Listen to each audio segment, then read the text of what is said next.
Hai teman-teman, selamat datang di channel artikel YouTube.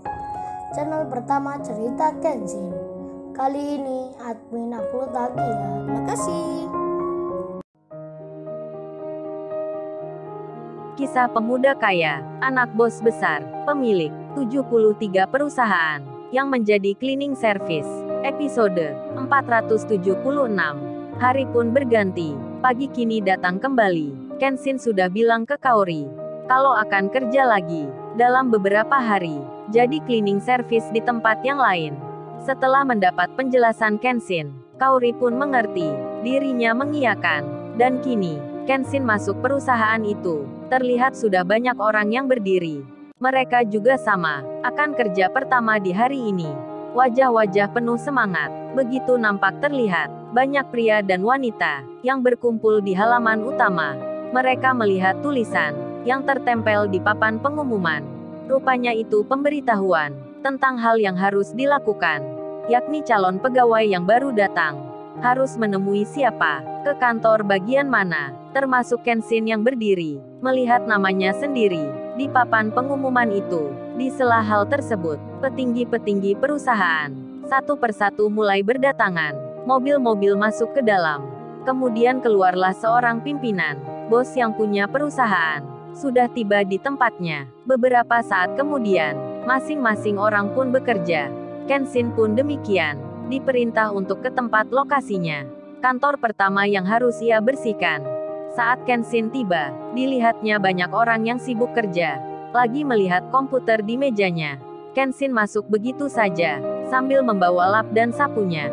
Kenshin mulai mengerjakan, membersihkan bagian depannya, mengepel lantainya. Di sela hal tersebut, tiba-tiba ada orang yang datang. Berjalan begitu saja masuk ke dalam, hingga orang itu jadi terpeleset, bahkan akan terjatuh. Langsung saja orang itu berkata, "Hei lu pekerja baru, kok kurang ajar sekali lu ini. Kerjanya sembarangan begini, lihat ini akibat ulahmu." Gua hampir saja terjatuh. Seorang pegawai itu tiba-tiba marah. Mukanya jadi merah, melihat Kenshin dengan pandangan tajam. Kenshin pun menjawabnya, "Oh maaf mbak, saya nggak sengaja." Pegawai perempuan itu membalasnya, "Nggak sengaja gimana maksud lu? Ini aja alat kerjamu ditaruh di sini. Ember berisi air kok diletakkan di tengah begini. Gimana gua nggak terjatuh? Kerjamu aja nggak becus gini. Awas nanti jangan diulangi lagi. Kalau nggak mau dapat masalah." Waduh, Kenshin langsung diancam. Padahal juga nggak salah. Pegawai itu malah banyak bicara dengan marah. Namun Kenshin tenang saja, dan dianggapnya hal biasa.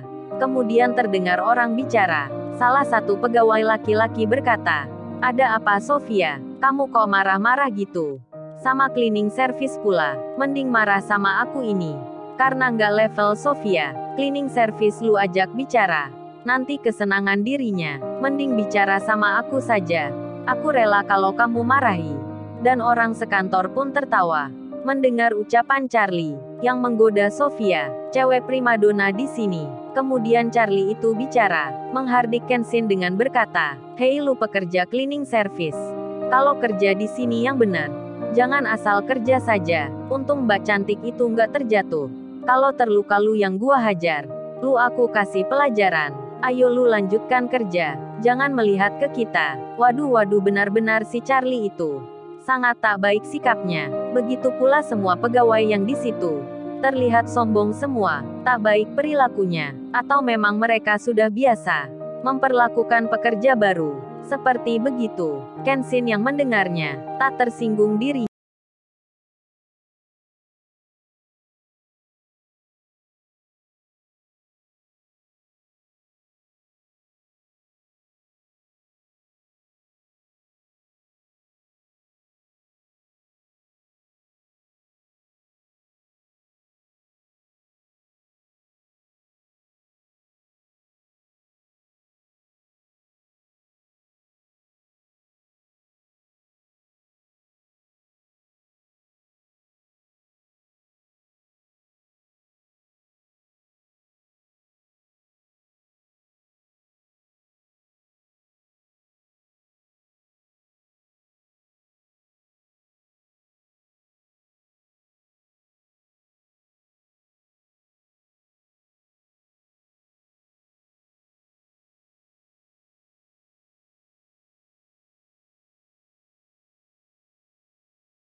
Orang sulit mencari pekerjaan. Perusahaan yang aku tempati sebelumnya pun bangkrut karena adanya krisis ekonomi. Jadi aku senang. Semua pegawai baru di sini pun sama.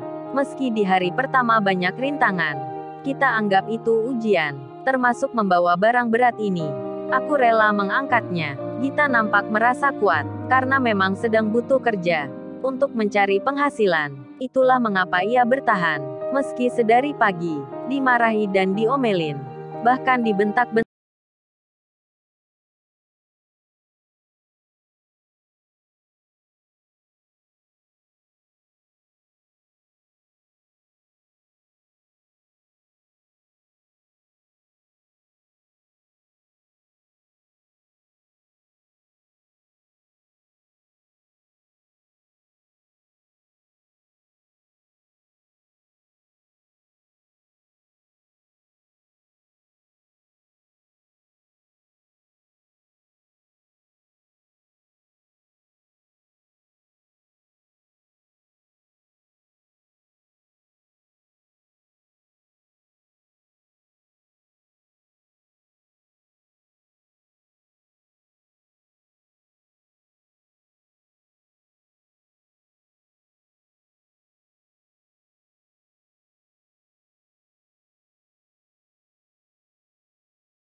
Berikutnya, terima kasih.